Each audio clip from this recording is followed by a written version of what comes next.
Previously on The Revolution. Ethan Allen took all the glory for seizing Fort Ticonderoga from the British, an affront to Benedict Arnold's honor he won't soon forget. These really are vain, egotistical men interested in the accumulation of individual glory. John Adams anointed a gentleman planter from Virginia the commander-in-chief of the fledgling Continental Army. Washington is someone who has nothing to gain from the Revolution and everything to lose. Despite their brave defense of Breed's Hill, Washington's soldiers failed even his worst expectations. We say that there was an army. There wasn't an army. There was a gaggle. These men are ragged, getting drunk on duty. It was a mess.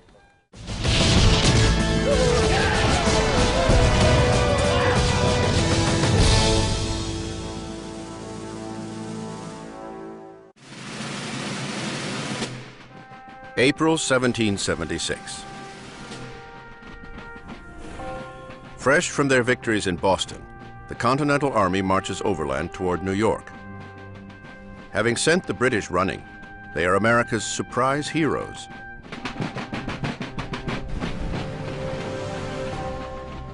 Now 10,000 strong, a new notion gathers around them, an idea that will drive the warring British and American armies on a collision course.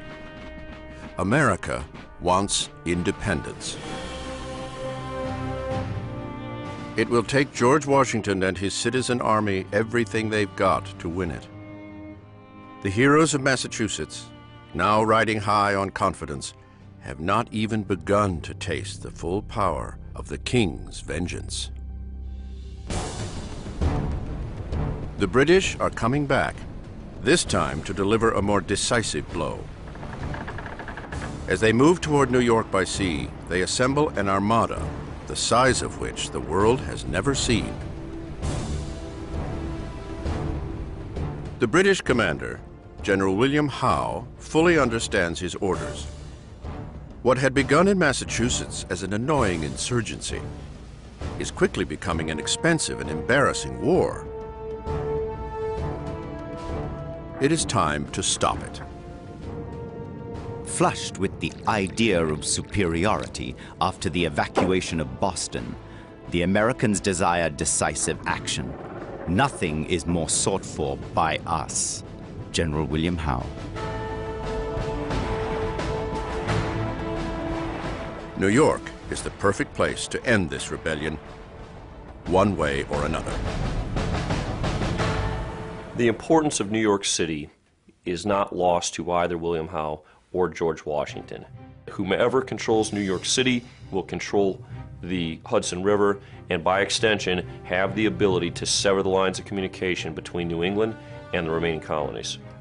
This was the grand strategy that was going to subdue the rebellion, that would break the colonies in half along this river, that would separate the cockpit of the Revolution in Boston from the cockpit in Virginia, in New York, in New Jersey, and by that means bring about the collapse of the rebellion.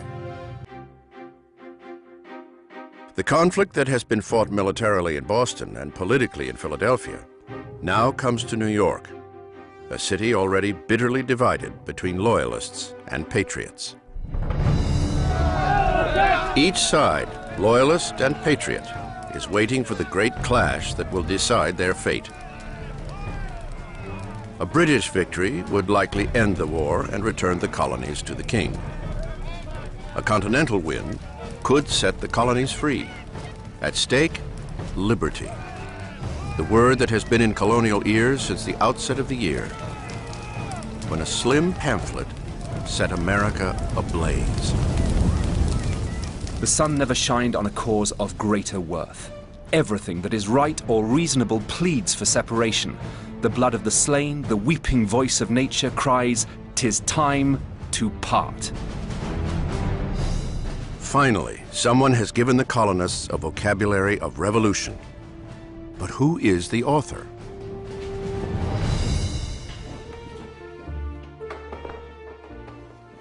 The words come anonymously from the most unlikely source. Not a leading American, but a young immigrant starting his life over in the New World. He comes from England with little money, scant education, and few prospects. But he carries powerful ideas from the European Enlightenment, ideas that, when planted in American soil, will grow into a revolution that will change the world. The author of this incendiary manifesto, Thomas Paine. We don't have a statue of Paine. He's got to be the only founding father who has not been commemorated in marble and bronze because he was a true radical. Young Tom Paine had never amounted to much in England, though he had tried his hand at everything. He had been a house servant, a merchant marine, and even a corset maker. In each of these pursuits, he would universally fail. Paine would discover himself in Philadelphia. Like many immigrants, it becomes his blank slate, his chance to start over. It is this same spirit Paine sees in America. Restless, searching, ambitious, the raw makings of a new world, without the burden of kings or powerful churches. It is a vision Paine turns into 46 simple pages, plain enough for every farmer, fishmonger, or founding father to understand. He calls it simply common sense. We have it within our power to begin the world over again. 'Tis not the concern of a day, a year, or an age. Now is the seed time of continental union. Common Sense conjured up a vision of a very democratic America still to be, an America in the making. The pamphlet quickly becomes a sensation, a best-selling how-to book on making revolution. Some say 100,000 copies of this were published. Translate that into population rates today, that would be like selling 20 million books through Amazon or Barnes & Noble. That's an awful lot of communicating. Colonists now contemplate the once unthinkable, breaking with the King of England. Thomas Paine has finally told them what to do. Begin a new world. Begin America.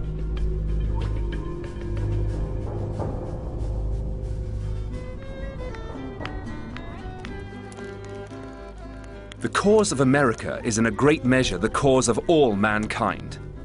O ye that love mankind, ye that dare oppose not only tyranny but the tyrant, stand forth.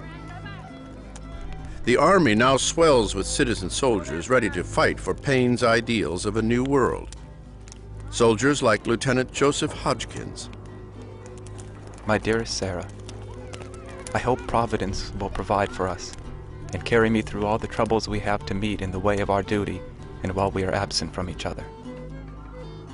A New England cobbler, 32-year-old Hodgkins had joined the army to protest colonial rule in his town of Ipswich, Massachusetts. Now he is pushing farther from his home, his tiny shoe shop, and his wife, Sarah. I would not have you be uneasy about me. As I'm engaged in this glorious cause, I am willing to go where I am called. Yet these citizen soldiers like Hodgkins present their own problem to General George Washington. Full of ideals, they lack training and experience. New York will be a battle on a scale none yet know against the full force of the greatest army in the world.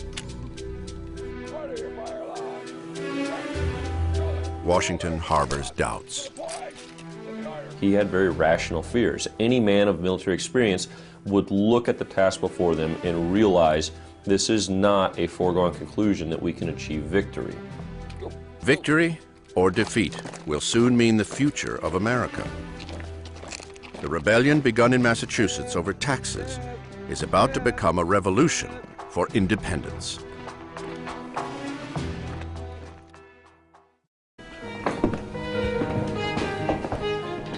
June 1776. The debate over America's political future has been pushed to the forefront. What once was considered an act of mutiny and treason now becomes a real possibility, even a destiny. America is talking about liberty. Suddenly, in every tavern, in every meeting house, everywhere people congregate, they're talking seriously about this idea. Should we go for independence or not? And they're talking about the ideas that Paine expresses. We have a grand, robust national dialogue, such as we've never had before or since, around a central theme that meant everything to everybody. The British are intent on stopping it. Having gathered their strength, they arrive in New York Harbor in dramatic fashion. With 130 warships and nearly 25,000 men, they put on a show designed to scare even the most avid rebel. When the British come in the summer of 1776, it's like Star Wars. It's the Empire Strikes Back. It's the Death Star. These multiple acres and acres of white sail coming into the harbor must really have been a sight to behold. This is the most powerful military nation on earth that is bringing that power to bear on you. At his headquarters in Lower New York, Washington has a front row seat. The enemy will endeavor to intimidate by show and appearance. But remember that with so just a cause, victory is most assuredly ours. General George Washington. Outwardly, Washington shows a calm face. Yet inside, he knows that defending New York will be the greatest test he has known. The Virginia farmer, turned rebel leader, is out of his league. Washington was faced with a tremendous task. He had no navy to speak of, and he was trying to protect a group of islands with hundreds of miles of shoreline against the world's most powerful naval force. Miles away in Philadelphia, the reality of the situation is harder to take in. The great leaders of the Revolution, Ben Franklin, John Adams, John Hancock, see what they want to see: an army that has already stood up to the British. It pushes them to take the next step, the ultimate step, toward independence. A Virginia delegate, Richard Henry Lee, throws down the gauntlet. Why do we longer delay? Why still deliberate? Let this happy day give birth to an American republic. If we are not this day wanting in our duty, the names of the American legislators of 1776 will be placed in posterity. Richard Henry Lee. The time is now to make a declaration and commit it to paper. Congress turns to a young Virginia lawyer, a rising star in American politics. At 33 years old, Thomas Jefferson is the ideal American, bright, ambitious, and a gentleman. Jefferson was a tall, slender, gentle, engaging man who wanted to be a scholar and never got a chance because he was such a good politician. Of all the revolutionaries, if I could sit with one at dinner, he'd be the one. But Jefferson embodies America's deepest conflicts and contradictions. Having grown up on a wealthy Virginia plantation, he inherited aristocratic credentials and the 200 slaves to prove it. Yet Jefferson holds to an ideal America, a place of opportunity for everyone, a place where every American is in charge of his own fate. The child nation is growing up and longs to move beyond the shadow of its parent. They had grown up and they wanted an independent say about how their laws were made and who governed them. And Jefferson knew all of that. He knew that he wasn't writing anything that was revolutionary in the eyes of his own people, only in the rest of the world. Mid-June 1776. Armed with these notions and a deadline of 2 weeks, Jefferson locks himself into a Philadelphia boarding house. He sat in one room in the July sweltering heat of Philadelphia with the flies buzzing all about him, and he forgot all of that, and he just sat down and he wrote and he wrote and he wrote out of his head. When, in the course of human events, it becomes necessary for a people to advance from that subordination in which they have hitherto remained, the opinions of mankind impel them to the change. Thomas Jefferson. It is a heady task for a fairly young mind. Every word must contain a reason to die for, every sentence an urgent cause to justify rising up against a king. Think about it, the Declaration of Independence is a terribly radical document. That document says that if the government isn't treating you the way you think it should, and if you suffer this mistreatment over a period of time, you've got the right to rise up and destroy that government, to change it. That's a radical thing to say. But Jefferson soon stumbles over the central question of the Revolution. It hangs in the hot air. Who will become a free American? In Britain, the elite legislated. Now, Jefferson's pen could reinvent all that. Would the new America mean rights for every man, woman, child, and even slave? Who's in and who's out? Who's included? Does this mean everybody? Does this mean only the rich? Does this mean property holders? How far do we go? Who's included in this new nation? We hold these truths to be self-evident, that all men are created equal, that they are endowed by their Creator with certain inalienable rights, that among these are life, liberty, and the pursuit of happiness. Jefferson reaches for the highest ideals, but the contradictions of his words come back to haunt him.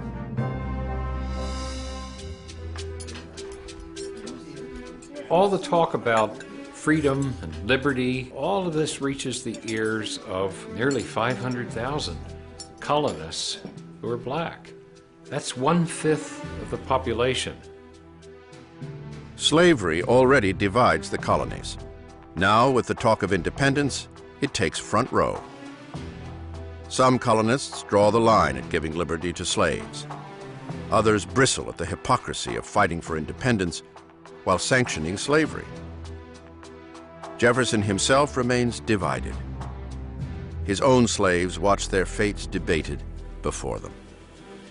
When Thomas Jefferson, incidentally the holder of over 100 slaves at this moment, wrote, "We hold these truths to be self-evident that all men are created equal, endowed by their Creator with certain unalienable rights, that among these are life, liberty, and the pursuit of happiness." You don't think his slave said, "Right on, John, right, right on, Thomas," that this is precisely what we want.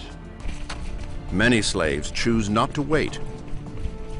From cities and plantations across America, blacks begin an exodus. They flee. On Washington's plantation, we know that 17 slaves ran. Stephen, 20 years old, a cooper by trade.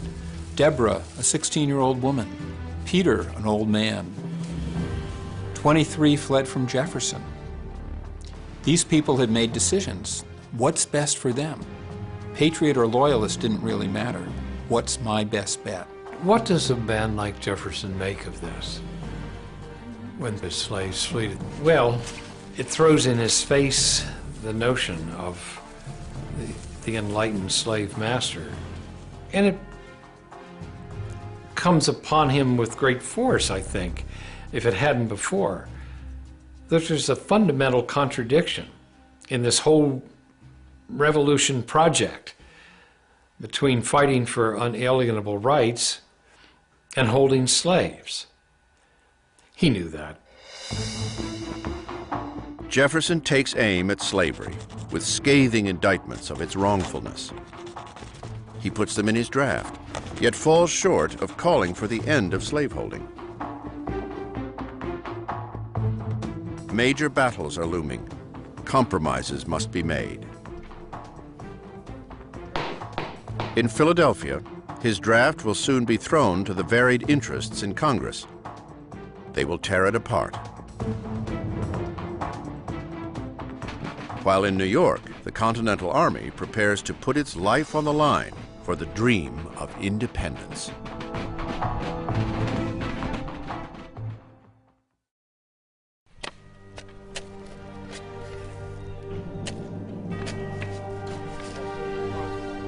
Late June 1776. While Congress works on independence in Philadelphia, 100 miles north on the bluffs of Brooklyn Heights, the Continental Army faces more urgent realities. Put your backs into it, men. They dig in for the fight to come. Every day they expect an attack. Every day it fails to arrive. Lieutenant Joseph Hodgkins oversees the building of fortifications. But he grows tired of waiting. My dear Sarah, I long to see you and my children, but when I shall is uncertain. General Washington is calling in the militia, and I hope we shall be in readiness to meet our enemy. Joseph Hodgkins. While the Americans build fortifications, the British continue to pour into their camp on Staten Island. Throughout the summer, their force swells as the king sends more ships with more troops. Washington watches and waits. The impeccably cool gentleman from Virginia remains perplexed by the British, who gather strength but show no sign of attacking. Day after day, week after week, he can only sit and wonder. Very unexpectedly to me, another revolving Monday is arrived before an attack upon this city, or a movement of the enemy. The reason of this is incomprehensible to me. General George Washington. The flotilla of British ships bobs just off the tip of Manhattan, waiting for even more reinforcements, biding their time, wearing down rebel nerves. What Washington needs is a navy to stand up to the Goliath of the British Empire. What he gets is a slingshot, a tiny concept he hopes will have a huge impact. Its codename, the Turtle. It's the world's first combat submarine, designed to harass the world's mightiest navy. Made of oak, covered in tar, the tiny craft fits just one person. With a bicycle-like method, the engineer propels the vessel underwater. With a drill, he will fasten kegs of gunpowder and a fuse to his victim's hull. But the simple weapon is not simple enough. The Turtle will be used only once during the Battle of New York. At night, she sneaks up on the British flagship, the Eagle. But fastening the explosives to the hull proves too difficult. The Turtle is forced to make a hasty retreat, spotted and pursued by British longboats. The keg of gunpowder, the erstwhile torpedo, floats down the Hudson River, where it goes off by itself, harmlessly. A giant column of water shot up as the bomb went off, and people on the shores were looking on in astonishment. But that was the end of the experiment. It will be words, not bombs, that deliver Britain the strongest blows. July 1st, 1776. A draft of the Declaration is delivered to Congress. The delegates immediately tear into it. The excruciating part took place after the document was written, and that was 3 days of debate in Congress, in which Congress took out 89 different things, including any language criticizing the practice of slavery. And Jefferson just sat there writhing through the whole thing. The issue of slavery is left for another time. There are flickers of doubt. They're bothered by it. They can't fix it. They kick it down the road. They basically postpone the problem to be reckoned with on another day. That day became the Civil War. It was a pretty bad day. But it's not that they're not bothered by it. They know it's wrong, they just don't know how to deal with it. The pressure of time once again intervenes. On July 2nd, the matter of independence must be put to a vote. It passes. The second day of July, 1776, will be the most memorable in the history of America. It ought to be solemnized with pomp and parade, with shows, games, sports, guns, bells, bonfires, and illuminations from one end of this continent to the other, from this time forward forevermore. John Adams, Congressional Delegate. Adams is a little off on the date, but close. 2 more days are necessary to hammer out the final declaration. On July 4th, independence becomes written fact.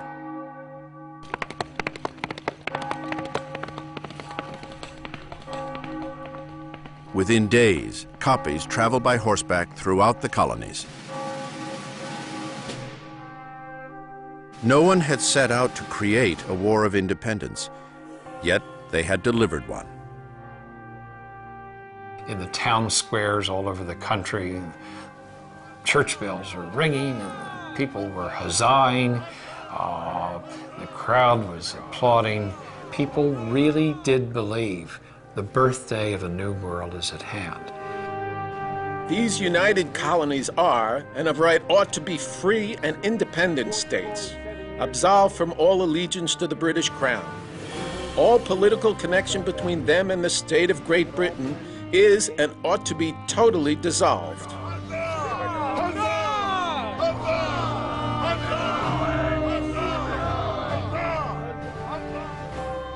For those who had only imagined such a document, its realization is inspiring and sobering. The delegates who signed their names know they have just committed treason, a crime punishable by death. All of our founding fathers, they think they're going to hang. We either hang together or hang separately. That was literal. They are outlaws. And if they fall into the hands of the British Army, they think they're going to swing from a tree. It is the reckoning at the hands of King George that is on the minds of the signers, and for everyone across the colonies who supports independence.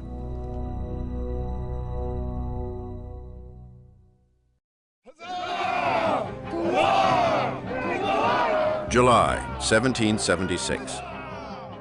Across the colonies, the reaction to the Declaration of Independence is deafening. For it or against it, it's clear that there is no turning back. It is a war that will make or unmake America. The Declaration of Independence does change what the war is about. Up until that moment, the war had just been about forcing the British into a point where they'd be prepared to renegotiate the terms of membership in the empire. But after that moment, it's about getting the British to acknowledge independence. In New York, patriots pulled down a statue of King George. It is a symbolic deed, but a useful one too. The lead is immediately sent off and melted down to make musket balls. 42,000 bullets will come out of fallen King George, and every one of them will be necessary. The battle they have been waiting for has arrived. July 12th, 3 p.m. The British unleash their guns. Only 8 days after the Declaration of Independence, the British answer with a barrage only the world's most powerful empire could muster.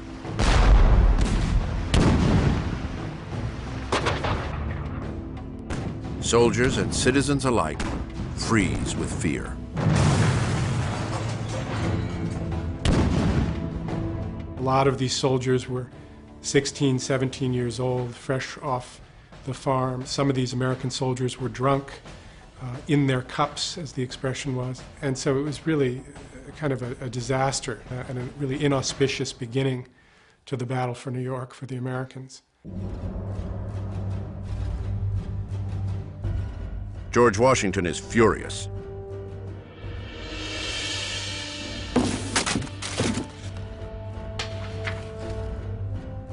The British have made clear their power. Now, inexplicably, they stop the attack. As quickly as the barrage comes, it ends. It is merely a show of force, a scare tactic by the British commander, General William Howe. In fact, Howe's goal was not to win. It was to force the Americans to a conference table. It wasn't about inflicting crushing military defeat. It wasn't about humiliating the colonists. It was about showing them that British liberty was something worth having. The British, having amply displayed their might, now counter with an invitation to talk peace. But Howe makes a small, yet costly, miscalculation. The message he sends is addressed simply to George Washington, a breach of protocol that is instantly recognizable. The British are in a very difficult position. If they address the latter as His Excellency George Washington, Commander-in-Chief, they're effectively recognizing the legitimacy of the Continental Army. For Washington, this is a critical thing. He needs to be recognized. They are equals, after all. Howe commands an army, Washington commands an army. The messenger and his various letters is rebuked several times. Finally, the letter is accepted. But by then, Washington wants no part of it. He sets aside the letter without opening it. The Americans will not consider negotiating. So high is the vanity and the insolence of these men. Their leaders seem to risk everything, so that blows and war seem inevitable. Ambrose Searle, British Secretary.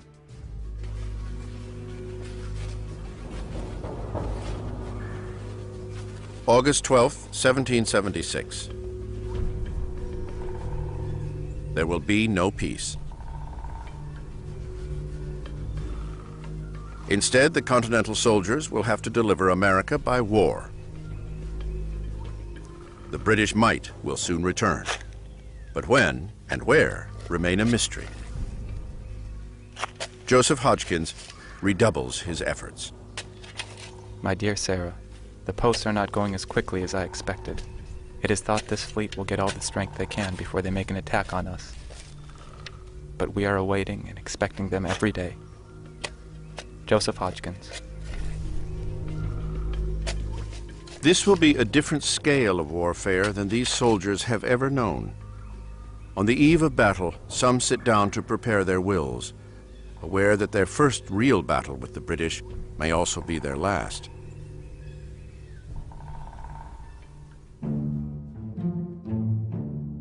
At their camp on Staten Island, the British are not nearly so nervous.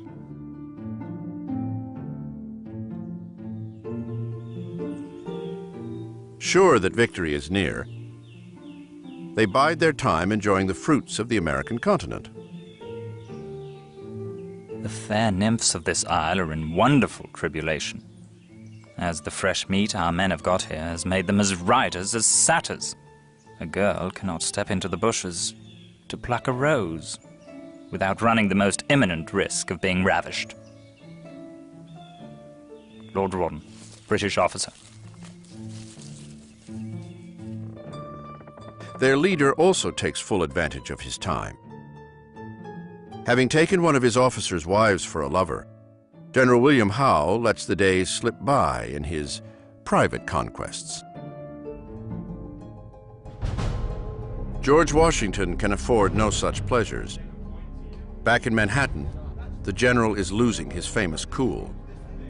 As he waits, he guesses and second guesses every plan and every defense. He too is about to face the biggest battle of his life, and it will not be on his terms. It is the British who are running this show.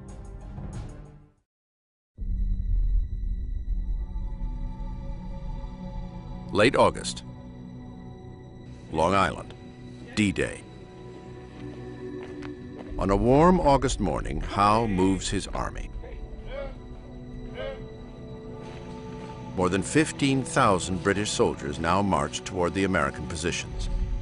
For the first time in the brand new War of Independence, the British will test the strength of the American army head on.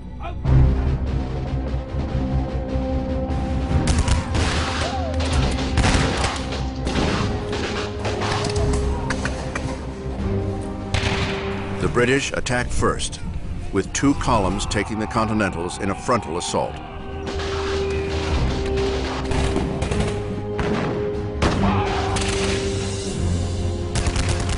The 2 sides face each other in massive lines, often a mere 100 yards apart.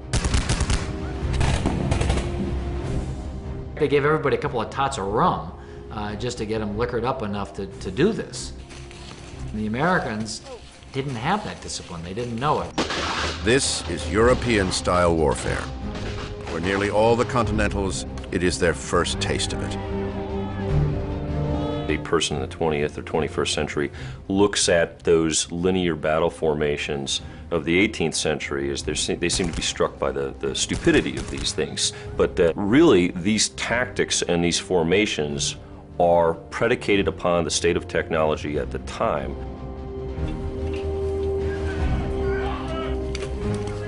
In open field battles and in smaller forest skirmishes, the Americans struggle to hold their own.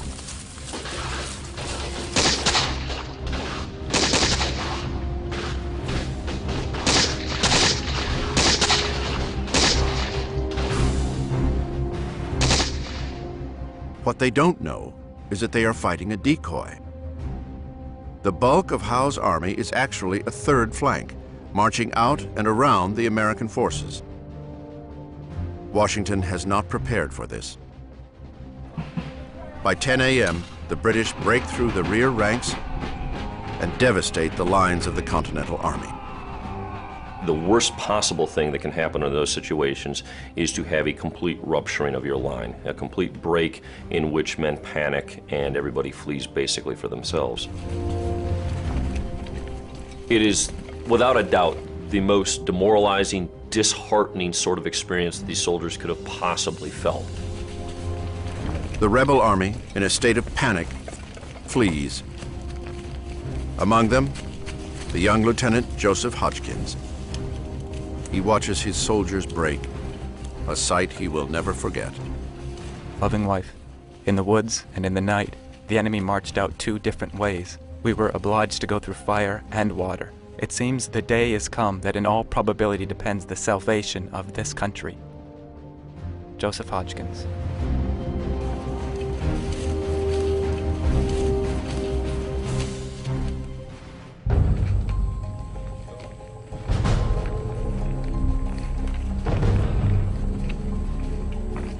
The army straggles back, minus the 300 dead and 1,000 captured. George Washington watches in shock. His army had not withstood the battle.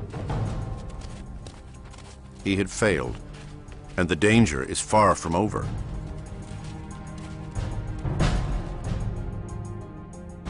At Brooklyn Heights, the army is trapped on all sides. The British Navy commands the waterways to the west. From the east and south, Howe's army closes in on the shattered Continental defenses. All looks lost, but the end would not come just yet. In a last effort to save his army, Washington orders an immediate retreat to start at nightfall.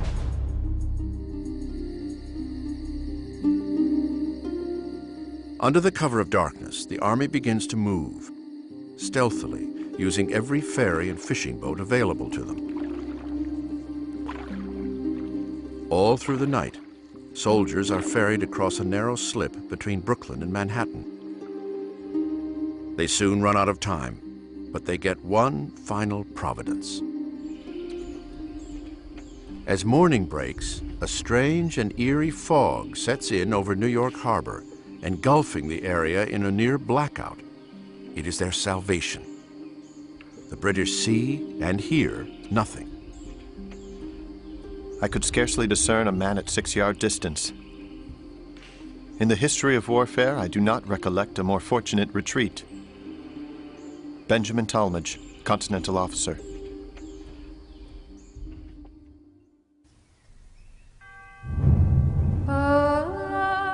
When the fog lifts, the British are met with an empty camp. The Continental Army, just hours before on the verge of defeat, has vanished overnight. The failure to capture them and to really put a stop to the war by rounding up the rebel forces really was perhaps one of the greatest blunders of the war, because it was in New York with the greatest armada, the greatest number of men that they had at any time during those 8 years. The British lost their best opportunity to win the war at a stroke.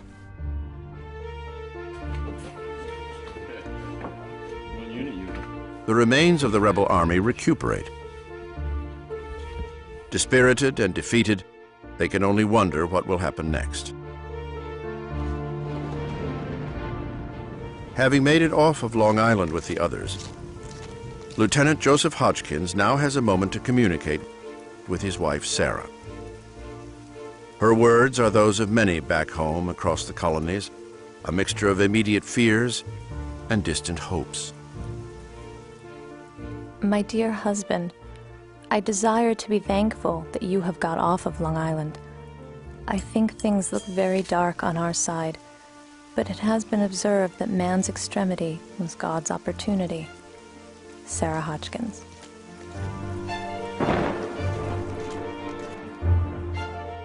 George Washington is wrecked. He has come within inches of losing his entire army, and along with it, the cause of independence. Now he knows he must abandon New York City. The Continental Army is in no shape to fight again. They leave the city and go north along Manhattan Island. A few months ago, they were being treated as heroes. Now they are in full retreat.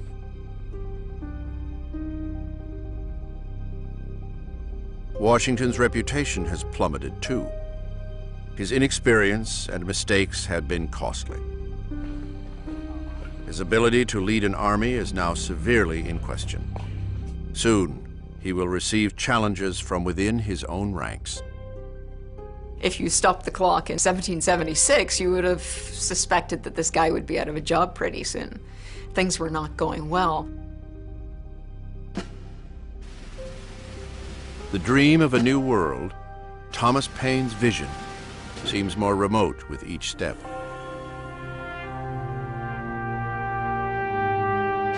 Across America, spirits are depleted.